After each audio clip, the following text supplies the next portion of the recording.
Hello everyone, thank you for tuning in to this webinar. My name is Heather Hill and I'm a project manager at the Canadian International Grains Institute in Winnipeg.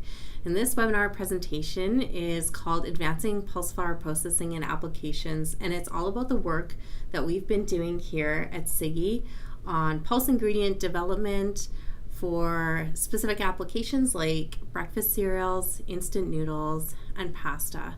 So you might be wondering why some of this information could be relevant to you. So maybe you're a supplier of pulse ingredients and you're looking for more information on what you can deliver in terms of pulse ingredients to your consumers and customers to better suit their needs.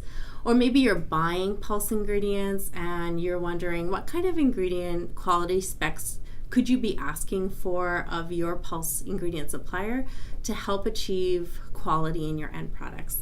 Or maybe you've used pulse ingredients in the past and maybe you found some success or you've experienced some challenges and you're looking for more information on bringing in more quality or understanding more about maybe what was missing in your past experience that could be improved on from the ingredient in your end product. So first of all, who is Siggy? So Siggy is the Canadian International Grains Institute, and we're located in Winnipeg, Canada. We're a facility that is focused on demonstrating the quality of Canadian field crops. So our facilities include a lab and pilot scale milling. We have specialty areas in baking. We do quite a bit of work in pan bread. We've done some work in pasta as well, pasta processing and other extrusion processing like cooking extrusion. We have an Asian products processing area, and we have an analytical services lab as well as a pulse and special crops processing area. In terms of pulses and special crops, we've been engaged in developing knowledge of Canadian pulses for over 10 years, and we've looked at everything from primary processing and moved more into secondary processing in terms of ingredient development and pulse flour development and fraction development. So with our in-house technical background in many of these application areas, we're really better able to understand the feasibility of using pulse ingredients at a commercial and semi-commercial scale. We have led research in understanding the effects of pulse milling on flour functionality and quality of end-use products. And over the past 4 years, we've really been digging deeper into further understanding information in the area of pulse flour development using roller milling technology, and also trying to understand more about how different post-milling treatments can help further improve pulse ingredients in food applications. In terms of roller milling processing, it is a technology that has been used by the wheat flour processing industry for literally hundreds of years. So this processing has been developing and evolving since prehistoric times with the initial grinding of grains between rocks. And now the process has continually been improving. And really in the 1800s, roller mills were developed to gradually grind and sieve wheat and other cereal grains into consistent particle sizes. And so now what we see is we get a very complicated mill flow that has evolved from this process. So we see in this diagram that a mill flow consists of the production of several different flour streams, and all of these flour streams can vary in product quality. Here at Siggy, our pilot scale mill flow looks a little bit like this. Here we use 4 break rolls and 8 reduction rolls, and we have a resulting 11 different flour streams when our mill is set up in flour milling mode. Our mill can also be reconfigured for semolina production, so we're able to produce fine semolina, coarse semolina, and an additional flour stream referred to as flour 2 throughout this research work. As roller mills are very common throughout the milling industry, Siggy has been exploring the feasibility of using this roller milling technology to also produce pulse flour ingredients and to better understand the quality of the resulting food products and applications for which these ingredients might be best suited for. This schematic that you see here represents the mill flow that we use at Siggy in order to produce pulse ingredients that were used within the project that I'm speaking about today. So 6 different pulse ingredients had been produced. The green lines here represent flour production. The blue lines represent semolina production, and red lines represent fiber and fiber fortified ingredient production. All the milling products that were produced from the roller mill were assessed for nutritional, physical, chemical, and functional properties. And following the milling, all of the products were used for product development application. And in some instances, like in the case for pasta product development and instant noodle product development, we also apply different thermal processing treatments to improve the ingredient quality and functionality for those specific food products. So in these applications, we used a post-milling treatment using either heat treatment or extrusion processing treatment to change the functionality of the pulse ingredients that were used. This slide explains more about the post-milling treatments that were used for the pulse ingredients that were produced on the roller mill. So for extrusion treatment of the pulse ingredients, we used our Clextrol EV25 twin screw extruder to process pulse ingredients at 120 degrees Celsius final barrel temperature. So as you can see on the left-hand picture here, as the material exited the extruder, it was sort of a cooked flour mass that required regrinding following extrusion. So this material was reground initially with a hammer mill with an 8x64-inch screen, and then following that initial hammer milling, the material was then roller milled to the desired particle size that we were trying to target in each of the application studies that we were looking at. On the right-hand side, you'll see that the information for the heat treatment that was used.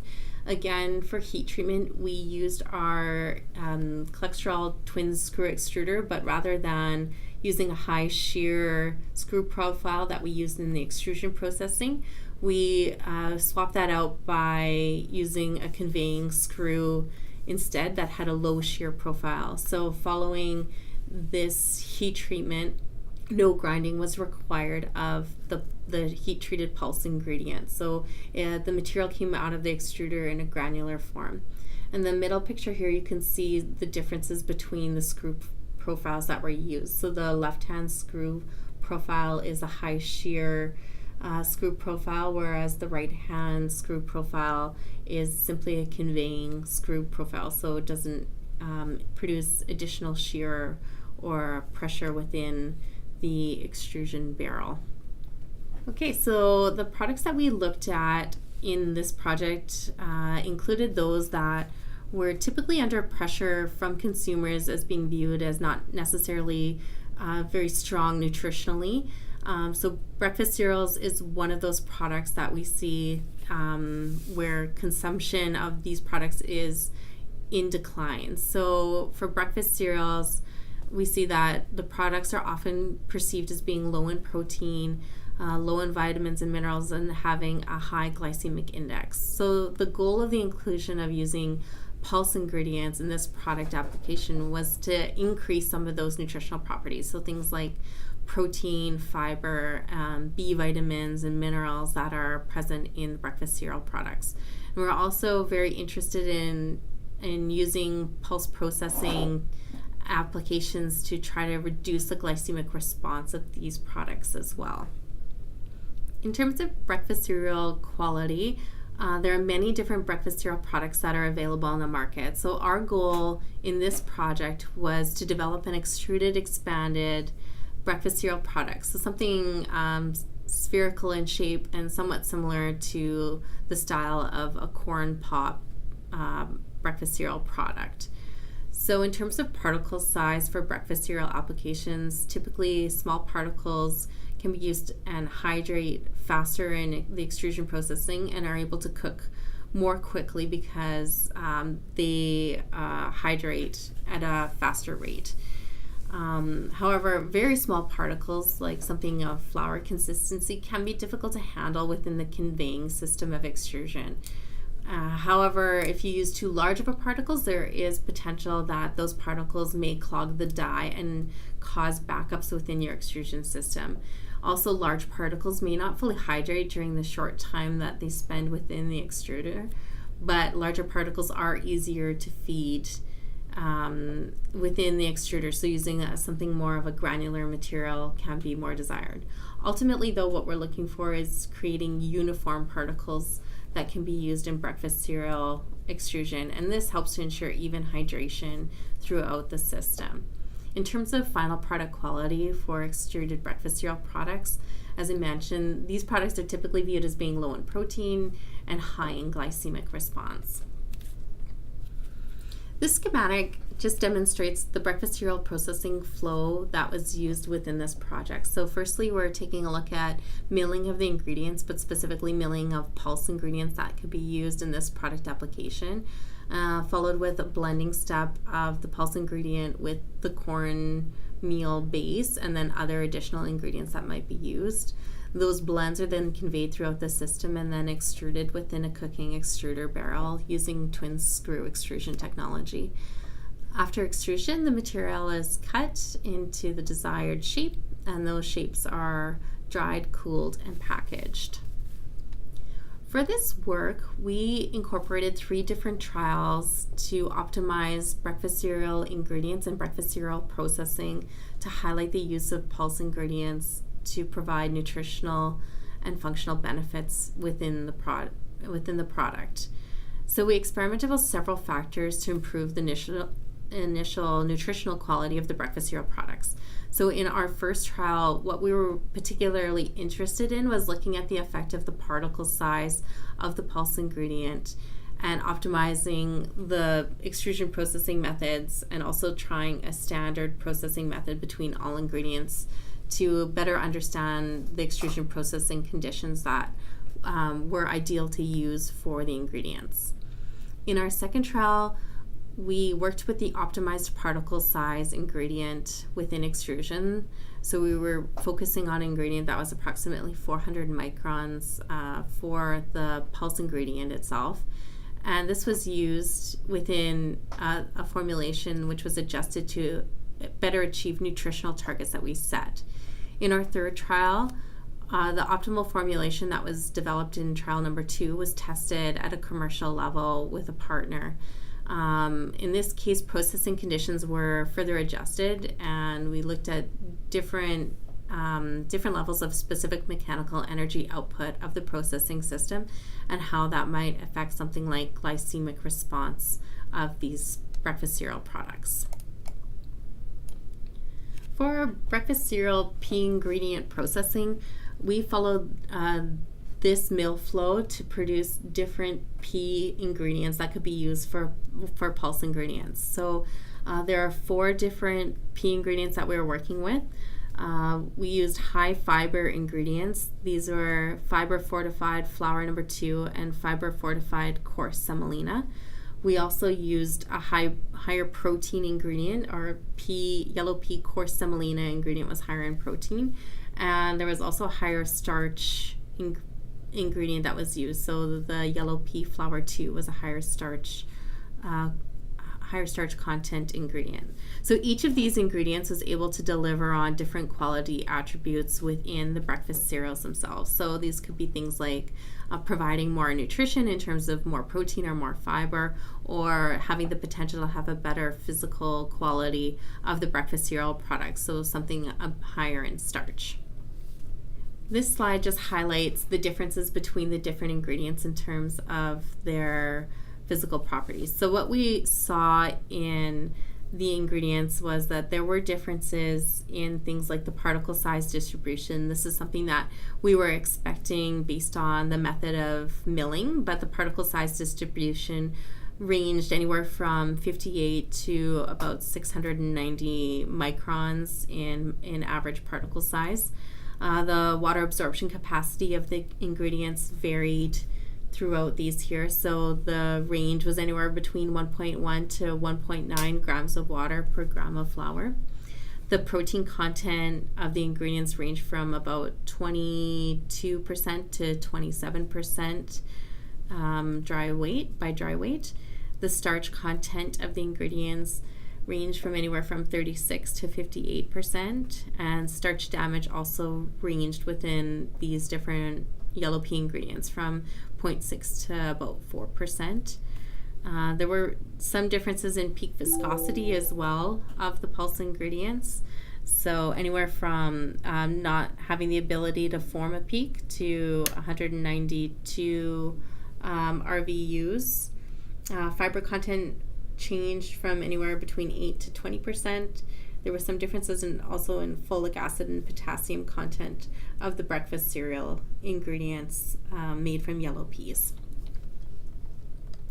This slide just highlights some more of the information about the quality differences between the yellow pea ingredients that were used for breakfast cereal extrusion. So you can see some more specifics here about things like the bulk density. So definitely differences in bulk density, particularly between the flour ingredients and the coarse semolina ingredients, as well as the specific differences between water absorption capacity and average particle size of the ingredients.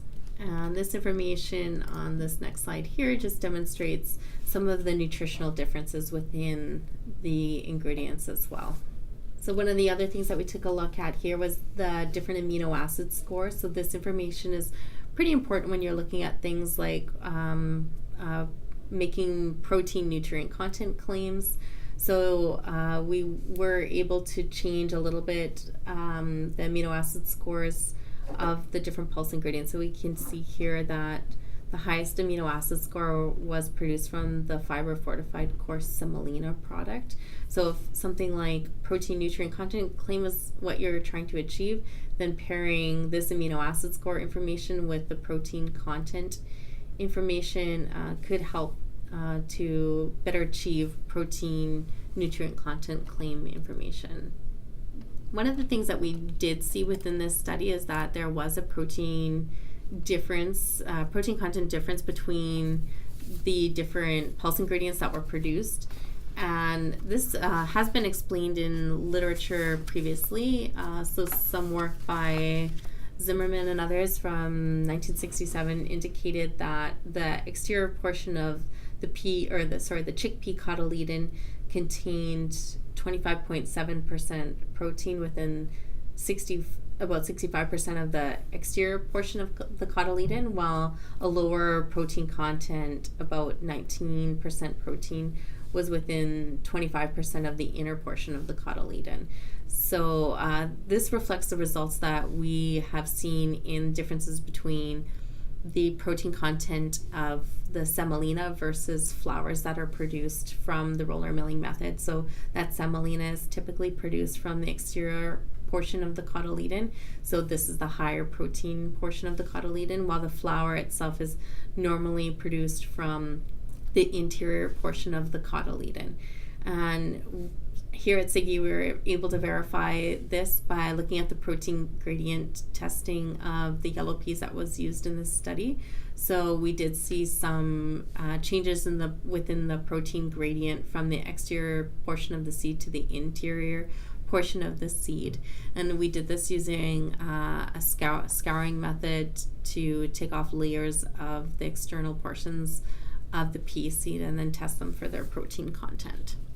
And this information will be really important when you're trying to develop higher protein ingredients. So understanding the distribution of protein within the seed can be something that can be used to the advantage of millers to take off higher protein flours or ingredients from pea seeds. This is the initial work that was completed on the breakfast cereal product development in trial 1 of our study. So trial 1, we were looking at the effect of the particle size, fine and coarse particle size of yellow pea ingredients on breakfast cereal quality. So we used coarse semolina, fiber fortified coarse semolina, flour 2, and a fiber fortified flour 2 to produce breakfast cereal products. So the pea ingredient made up the bulk of the formulation. Was about 56% of the formulation, and cornmeal formed the majority of the rest of the ingredients, about 31.5% of the formulation. Pea fiber was also included to help with controlling expansion and to provide higher dietary fiber within the products. About 0.5% salt was added and 5% sugar was added into this formulation as well. So from this information, we ran optimized extrusion conditions for each of the different pulse ingredients to try to maximize the expansion within the products and maintain control within the expansion, so that we're limiting the amount of dextrinization that happens within these products. In terms of product quality, you can see that the product quality results here in terms of bulk density of the samples, the cross-sectional area of the samples, as well as the characterization of the aerosols within the breakfast cereal samples as well. So in terms of bulk density, what we want to see in breakfast cereals is a low bulk density. So the lowest bulk density was produced from the refined coarse semolina and the whole pea flour. In terms of comparison with a retail control, the sample that best matched that was the refined pea flour. However, the cross-sectional area of those samples was considerably smaller than what the retail sample was.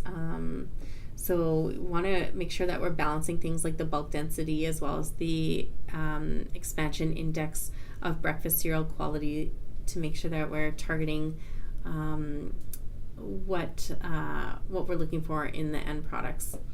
In terms of aerosol characteristics, we didn't see any significant difference between the aerosols from the pea ingredients as compared to the retail control sample. This information just highlights some of the nutritional advantages of using pulse ingredients within breakfast cereal applications as compared to both the cornmeal control that was produced at Siggy as well, using a similar formulation to those that were made with pea ingredients, and also in comparison to a retail sample of products. So we see that when we add pea ingredient into breakfast cereal formulations, that ultimately we're increasing several of the nutritional properties as compared to the cornmeal control. So protein is increased, fiber levels are increased. We're also increasing many of the B vitamins, so thiamine and niacin. Iron mineral content is also increased, as is the potassium level of these products. You can see that in comparison to retail samples, there's quite a bit of variance between just the cornmeal control and the retail samples. So those retail samples are typically already fortified by additional nutrients, so not something that's necessarily retained throughout the processing. So they have added nutritional products added back into them. In terms of results from some of our other trials by using pea ingredients in breakfast cereals, in trial number 2, we worked with optimizing the particle size of the pea ingredient that was used. So I previously presented results on coarse semolina and flour results in breakfast cereals, but ultimately using a fine semolina granulation, so something closer to 400 microns, is probably more ideal. So fine semolina also had high protein content, but the particle size was a little bit more manageable for extrusion and to ensure the full hydration of that pea ingredient within the extrusion system. We also in this trial looked at optimizing the formulation to try to increase protein quality and protein content within the breakfast cereal, and also try to increase the fiber content. So in order to do this, we replaced the cornmeal ingredient with oat and buckwheat flours instead. So in work on this optimization, we worked with a final formulation which consisted of 55.5% of the optimized pea fine semolina ingredient, 15.75% oat flour, 15.75% buckwheat flour, 6.5% pea fiber, We also added in additional pea protein isolate at 3%, as well as 3% sugar and 1% salt. And in this work, we processed the formulations here at the Canadian International Grains Institute.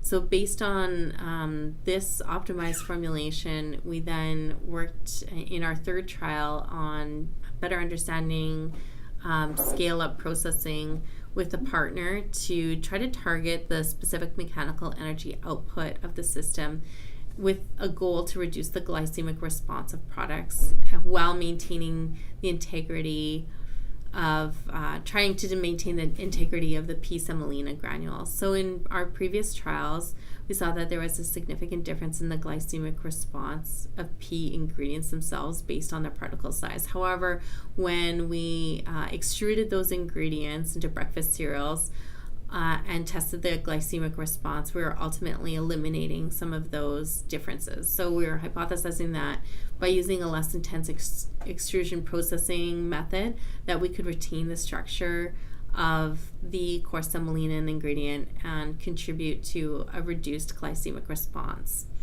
However, this ultimately would be at the compromise of the expansion of the final product. So we're looking at glycemic response testing on these cereals produced with different specific mechanical energies, and then also trying to balance out the expansion of the final product to get something that could be considered as an acceptable product. So here you can see the optimized product quality of the commercial work that we were doing with our optimized breakfast cereal formulation, which included fine pea semolina, oat flour, and buckwheat flour, among other ingredients. So you can see here the differences in the specific mechanical energy output.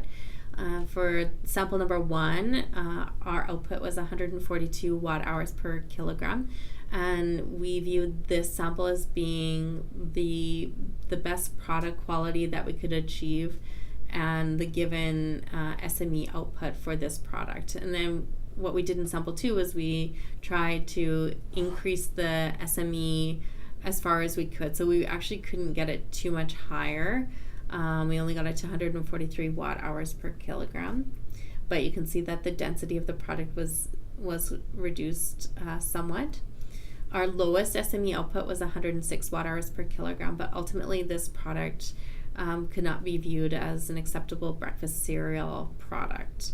So all these samples were then tested for glycemic response. We didn't see very clear trends between the specific mechanical energy output and the glycemic response, although there were differences in the glycemic response between all of the products. So in terms of recommendations for pea ingredient processing for breakfast cereal products, what we would recommend is following testing of the effects of pea flour and pea semolina ingredient granulations for breakfast cereals, that overall physical quality of pea flour based ingredients had more irregular surface textures compared to pea semolina based ingredients. And those pea semolina products also contained higher levels of protein as compared to the pea flour based breakfast cereal products. So because of these observations, our recommendation from the project is to use a pea semolina granulation ingredient when processing breakfast cereals made from pea ingredients. So going further to this, from an industry processing perspective, those coarser granulations are also easier to handle in extrusion processing systems. Less dust is produced when conveying the ingredients. However, it's also important to consider that a maximum particle size needs to be ensured to prevent clogging of the extrusion die during processing. So for this reason, a particle size of about 400 microns and no larger than, say, 600 microns is recommended for breakfast cereal extrusion. In terms of breakfast cereal formulation recommendations, we would recommend incorporating complementary proteins from other grain and cereal sources. So in this case, we used buckwheat and oat to complement the protein and amino acid profile of pea ingredients. but this also has to be balanced with the maintenance of an acceptable end product quality and acceptable end product characteristics. So in our optimized formulations, we use pea protein, pea fiber, oat, and buckwheat, and they all tend to limit the expansion during extrusion. So it's really important to that we recommend and focus on the nutritional targets as well that are set for breakfast cereal products. So really just to focus on either, say, protein or fiber or glycemic response. In this case, we were trying to achieve quite a few of these, all of these in our breakfast cereal processing, which is very challenging. So it's really important to sort of narrow down what nutritional target you're trying to achieve. So by doing that, you'll help to improve nutrition of the breakfast cereal products along with maintaining product acceptability. In terms of flavor, we did still find that there were flavor issues in using the pea-based breakfast cereals. Immediately following extrusion, we found that the pea flavor was much more subtle, but after storage time, it was found that that pea flavor was pretty strong. So we would also recommend the treatment of the seeds or flours prior to their use in breakfast cereal extrusion processing to help to improve the flavor profile of these products. In terms of breakfast cereal extrusion processing conditions, the processing conditions can also affect the end product quality and nutritional quality of breakfast cereals, particularly the glycemic response of breakfast cereals. So over-processing during extrusion can lead to the dextrinization within the products, which is undesirable both from a nutritional and quality perspective, while under-processing the breakfast cereals has the potential to improve glycemic response, but it will also compromise the end product quality and potentially be unacceptable quality to consumers. We would recommend maintaining a specific mechanical energy within the range of 125 to 145 watt hours per kilogram, and this will typically meet the expectations of the industry, but will still have some effect on the glycemic response of the end products. Within this project, instant noodles were also developed using Pulse ingredients to try to improve their quality. So why were instant noodles selected for the product development with Pulse ingredients within the project? Basically, instant noodles are an extremely popular product. They have a low cost. They're very easy to prepare. They're well accepted for their flavor. They have a long shelf life and are food safe. Overall, they're enjoyed in over 80 countries worldwide, with anywhere from 95 to 165 billion servings annually. The top markets for instant noodles include China, Indonesia, Japan, and Vietnam. And all of these countries make up about 44.5% of market share. Overall, instant noodles are perceived as being a low nutrition product. They're commonly deep fried, so they're high in fat. They have a low fiber content, they're low in protein and low in vitamins and minerals. So our goal in this project was to incorporate pulse flours to improve the protein content of the final products and optimize the process handling when pulse ingredients are used in these product applications. In terms of instant noodle quality, the quality of these products is really largely dictated by the region in which they're being consumed. So you'll see a lot of differences in how consumers perceive quality if you're comparing North America to Asia and even within specific regions within Asia. So typical ingredients for instant noodles include wheat flour, salt, water. Maybe you will see gums used within the formulation, and also frying oil will constitute a significant ingredient within the formulation. In terms of flour quality for the wheat flour, protein content and protein quality are very important attributes when assessing the quality of ingredients. The starch quality of wheat flour is also very important, And in terms of flour quality, you want to see a fine particle size being used within these products. In terms of final product quality or the noodle quality, what consumers are looking for is a creamy white appearance, and then depending on the region, it may border on more of a yellow color even. Consumers want to see a strong texture within the noodle itself and an elastic texture. And in terms of flavor, neutral flavor is typically preferred. However, seasonings are also added into the broth in how instant noodles can be consumed. So there is opportunities to sort of alter changes in the flavor depending also on the region that you're looking at for product development for noodles. This slide just gives an idea about our instant noodle process flow that we use here at Siggy. So firstly, we look at mixing of the ingredients into a dough crumb, and that dough crumb is then sheeted, compounded, and resheeted. We then roll that dough sheet into its desired thickness, and then we cut and do the waving of the noodles themselves. There's a steaming step, and following steaming, we cut those noodles into single servings, and they're molded into their portion sizes. And following molding, then they're fried in our deep fryer and then cooled and packaged. So we looked at different characteristics for instant noodle development with Pea Ingredients. And in our first trial, we were really focused on the effect that a post-milling treatment would have on pea flour ingredient quality for instant noodles. And we also looked at the particle size that would be optimal to use for instant noodle product development. So ultimately, we had 4 treatments in trial number 1, and we incorporated these 4 different ingredients at 20% inclusion in instant noodles.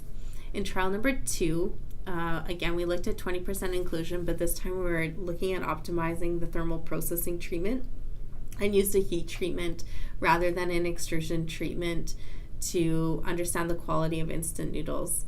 In this case, we also did the heat treatment with no water addition and 5% water addition during the heat treatment to see if that would have an effect on the end product quality of instant noodles with Pea Ingredients. In our third trial, we used again the extruded yellow pea flour, both using a fine and regular flour granulation, but this time also incorporated 2.6% and 5% gluten into the formulation. So again, we had 4 treatments. And in our final trial, we looked at increasing the amount of yellow pea ingredient that was used. So we looked at 30% of extruded fine and regular flours with, again, 0% and 4% gluten addition into the products. So in terms of all of our processing, we also added in guar gum into the formulation, and our formulation with peas had 0.5% guar gum. We also added in potassium carbonate, sodium chloride, and then obviously water and wheat flour into the formulation as well. For the pulse ingredient development for instant noodles, we wanted to work with an initial ingredient that had high protein content, as we really wanted to optimize the amount of protein that was translating into the final product. So in order to do this, we worked with the fine semolina pea ingredient. You can see here how that fine semolina ingredient was produced. So basically, we ran our mill setup here at Siggy in our Durham semolina milling mode. And the flour was ground with break rolls, and then sifted and went through our purifier. So we just took off the fine semolina stream from the purifier. So it's about 400 micron particle size, and it's about 22.2% of the yield from the milling system. So following the production of the fine semolina ingredient, this ingredient was then either reground into a fine flour or a regular flour using our Buehler Lab scale roller mill. So we're trying to target for the fine flour 85 micron particle size, and for the regular flour trying to target 150 micron particle size. So we did this by adjusting the reduction roll gap width of the lab scale Buehler roller mills. Then we also looked at extruding the fine semolina to heat treat that ingredient. So we extruded it using our Clextrol twin screw extruder using a heat treatment, and then reground the resulting extrudate to meet 85 micron and 150 micron particle sizes. And then we also heat treated the fine semolina as well, both with water and without water added into the heat treatment system, and then reground the material following the heat treatment to meet that 85 or 105 micron particle size target. So you can see here that we had some changes in the flour and ingredient functionality as compared to the initial fine semolina that was produced. In all cases, we reduced the particle size distribution from the original ingredient. There were significant increases in the starch damage levels from the extrusion processing treatment. And there was some starch damage increase for the heat treatments and for just remilling into fine and regular flour. There were also some difference in terms of the viscosity of the products. So in most cases, the peak viscosity increased following the regrinding, and for extrusion processing, we decreased the viscosity, specifically the peak viscosity of the ingredient. And we did find that the extrusion processing did help to improve the flavor of the pea ingredient as well. This is just a little bit more information on the yellow pea flour quality that was produced. So we can see here that the main differences in the extrusion and the untreated pea ingredients that were used, and the differences between the fine flours and the regular flours that were used. This information highlights the quality of instant noodles that were produced within trial 1 of our study to look at the effect of the fine and regular particle size and extrusion treatment versus untreated pea flours that were used for instant noodle product development. So what we could see here was that there was a significant effect of the extrusion processing on noodle quality. So ultimately, what we saw was that the extrusion increased the amount of cooking loss of the instant noodles, and it also increased the level of softness of the noodles. So the noodles were taking up more water and softening the texture of the noodles. We saw that there was less cohesiveness in the noodles during chewing, but there was more neutral flavor in these products. We also saw that with holding in water, cooked noodle holding in water, it also increased the softness of the noodles. There was also some effect of the particle size distribution of the fine and regular pea flours on noodle quality. So in terms of the regular flour's particle size distribution, particularly in the untreated pea ingredients, we found that there was a stronger flavor, and we could detect a coarse mouthfeel of the surface of the noodle. Whereas with the fine flour and especially the extruded fine flour, there was a softer noodle surface as compared to the untreated fine flour. In terms of instant noodle nutritional quality, when pea ingredients were incorporated, we did find that the inclusion of the pea ingredient in the wheat noodle increased the level of protein, iron, potassium, and thiamine of the wheat noodles.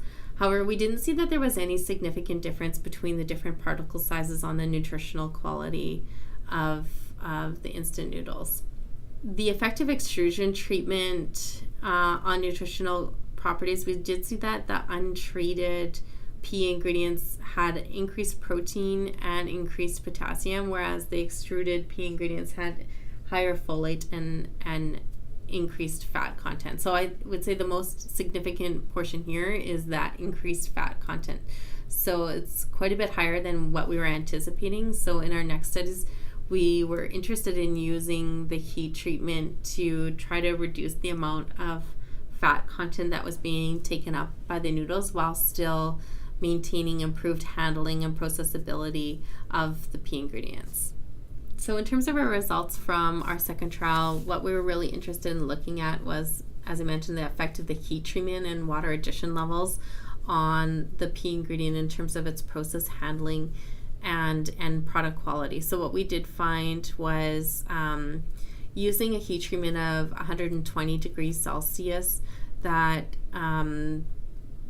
we didn't see a significant difference between the heat treated pea flours and the untreated pea flours. So using heat treatment would require further optimization in order to target functionality and flavor profile of pulse ingredients for instant noodle product applications. So you might have to increase the amount of heat that's applied within this system to get that functional change that you might be looking for an instant noodle. In trial number 3, we went back to looking at the effect of the extrusion treatment, but also incorporating gluten into the formulation to try to improve the texture and consistency of instant noodles. So following this work, what we would recommend is using a 3% addition of gluten for 20% inclusion of extruded pea flour in instant noodle formulations. And in trial number 4, we looked at increasing the yellow pea inclusion further than 20%, so increasing it to 30% inclusion to try to bump up that protein content level within the instant noodles. So we did see that using for 30% inclusion of yellow pea ingredient, that 4% gluten would improve processing, but these products still require process monitoring, so that pea ingredients still causing some process handling issues within the dough sheeting system. We did find that using 30% inclusion of extruded ingredients and 4% gluten, we're getting a dry dough crumb, dough sheet, and the instant noodles. So would also recommend increasing the steam treatment to try to facilitate more hydration within the noodles. We found that even using the regular flour, the particle size distribution of this regular pea flour still had a rough mouthfeel and a firmer noodle texture as compared to the finer flour granulation, but still very little pea flavor was detected. So in terms of final recommendations for the use of pea ingredients in instant noodles, in terms of ingredient development, we would recommend using an extrusion treatment to change the functionality and flavor profile of pea ingredients. By using this treatment, we were able to reduce stickiness within the processing system, and we also could improve color, aroma, and flavor of the instant noodles. So we would recommend a particle size distribution also, but between 85 and 110 microns. So we found that going any lower than this was probably not necessary, but we do need to have a cap on the maximum particle size that we use for instant noodles, as this could affect the mouthfeel. In terms of formulation, we recommend the incorporation of guar gum, optimized water addition levels, as well as including gluten into the formulation to improve processing and end product quality. And for process conditions, vacuum mixing and resting following initial sheeting to hydrate the dough sheet can help in processability of pea ingredients and instant noodles. We'd also recommend increasing the steaming time and potentially even changing the drying methods. So rather than looking at deep fat frying, to incorporate air drying or steam drying to reduce the amount of fat that's taken up by instant noodles when they're used, when pea ingredient is used in in this application. Pasta is another ingredient that we took a look at within this project to incorporate pulse ingredients and improve the nutrition and health of these products. So there are many different kinds of pasta and pasta shapes that are out there. The work that we were doing was really more focused on spaghetti ingredients, spaghetti and spaghetti processing. In terms of other ingredients that are used for pasta, typically durum semolina is used as the base ingredient and water is used. In some instances, you'll see salt included in the formulation, and some formulations use egg as a binder to produce pasta. For ingredient quality, semolina quality is really important. That yellow color is really important, as is the absence of bran, and which causes speckiness in the noodle. For product quality, texture is extremely important. Consumers are interested in a neutral flavor. They want to see that yellow color from the semolina translate into the noodle, and they want to see no speckiness within the noodle. As well, something like a defect like checking of pasta on the pasta service is not favorable for these products. This is the process flow diagram that was used here at Siggy to produce pasta. So first we focused on milling of the pea ingredient that was to be used in pasta processing, and we blended that with durum semolina that was used in the formulation. Then we optimized the amount of water that is added during mixing, and following mixing, pasta is extruded and then dried and packaged.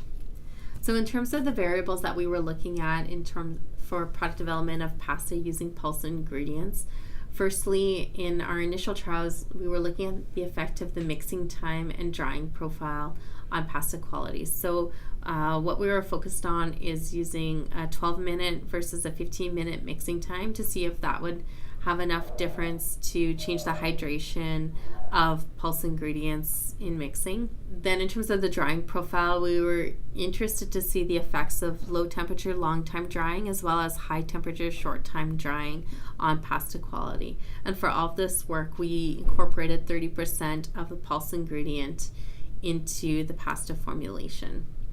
In trial number 2, we were interested in looking at the effect of the particle size of the pulse ingredient in pasta. And we were also interested to look at the effects of post-milling treatments on pasta. So in terms of particle size distribution, we used flour 1, fine semolina, and coarse semolina. And we also applied heat treatment and extrusion treatment, as well as used untreated ingredients in each of these applications. So for this work, we again worked with 30% inclusion and used, in this case, 15-minute mixing time and high temperature short time drying profile.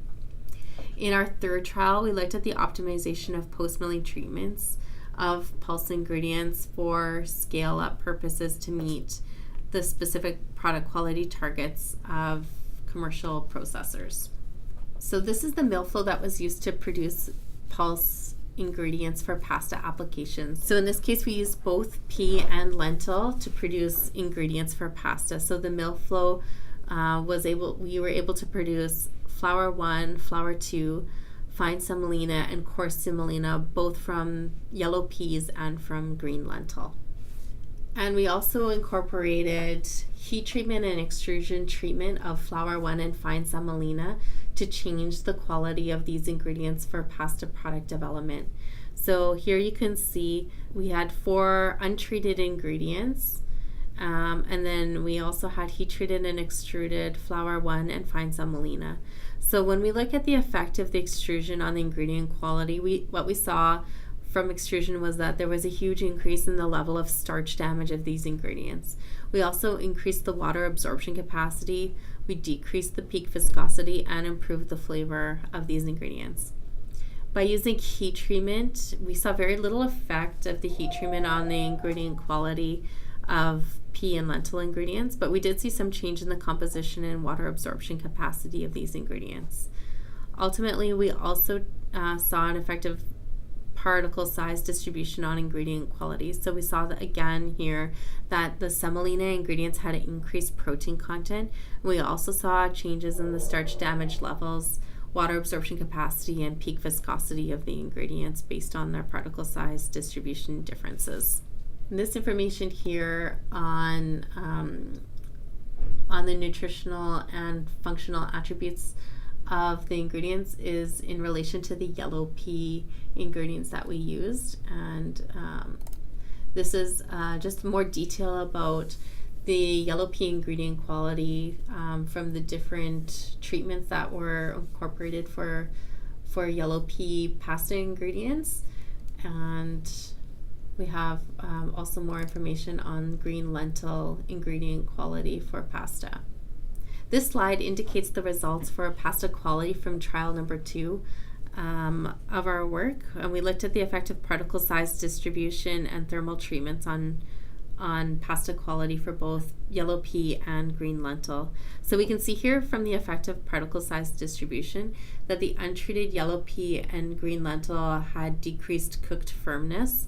The low temperature long time drying profile of yellow pea fine semolina and high temperature short time coarse semolina was the most like the control in terms of firmness, and the low temperature long time green lentil flour was most like the control in terms of cooked firmness. In terms of the effect of the thermal treatment, what we saw was the green lentil and yellow pea high temperature short time processing was redder and darker created a redder and darker end product. We also saw that green lentil tended to have higher firmness values than yellow pea pastas. In trial number 3, what we tested was green lentil pasta quality using an optimized heat treatment of green lentil fine semolina. In this case, we worked with a commercial processor to maximize the amount of pulse ingredient that could be used within the formulation. What the commercial processor was also interested in was using an egg-based formulation as well. So we took this into account in terms of our formulation. We also tested the effects of using semolina or flour within their processing. The semolina was able to produce a better dough crumb than the flour was able to use. So we worked with a semolina, green lentil fine semolina, for this processing work. Pasta produced with pulse ingredients, what we would recommend is an optimization of the post-milling treatment in order to balance the functionality and flavor of the ingredient within the pasta application. In terms of ingredient use, fine semolina or flour could be used as an ingredient, and each of them requires their own considerations. So if you select using fine semolina as an ingredient for pasta, you need to understand that that ingredient requires full hydration to achieve the best quality in the product. So there might be a resting time that's necessary to achieve the full hydration of those ingredients. Flour, on the other hand, might not have this issue. However, you might see some more issues in terms of conveying the material or aeration of the material during mixing. All in all, the proper level of water addition is critical to pasta quality. So what you'll see is that the addition of pulse ingredient the addition of pulses as an ingredient in pasta will tend to increase the stickiness level of the dough crumb. So it's important not to add excess amount of water. However, not adding a sufficient level of water can increase the risk of getting checking in your final product. In terms of drying profiles and other pasta processing optimization, the high temperature short time drying profile helps to improve the firmness of pasta when pulse ingredients are included, but it can also change the flavor profile of the pasta itself. So it's really important to balance out the degree of heat that's applied during the high temperature short time processing and fully optimize that component of your system to get the best quality product. In terms of future activities of work, this project is, some of the pasta quality tests are still being completed, and we're also still working on commercial trials and communication activities of the project. We're looking at our future project ideas in terms of exploring more in terms of roller milling and understanding the whys and hows of how pulses work as food ingredients. And we're also increasing our collaboration between research partners and increasing our communications activities in terms of programs and webinars. So the work that was presented here today was funded through the Canadian Agricultural Adaptation Program with funding provided by Agriculture and Agri-Food Canada, as well as our industry partner Pulse Canada. I'd like to acknowledge the participation of many industry members in terms of the Pulse Task Force Committee, Breakfast Cereal Advisory Group, Milling Advisory Group, and Pasta Advisory Group, as well as to the many Siggy departments that helped to achieve this work through their tremendous contribution. If you have any questions about this or other Pulse applications or Pulse milling work, please contact me at the Canadian International Grains Institute. Thank you very much for your time.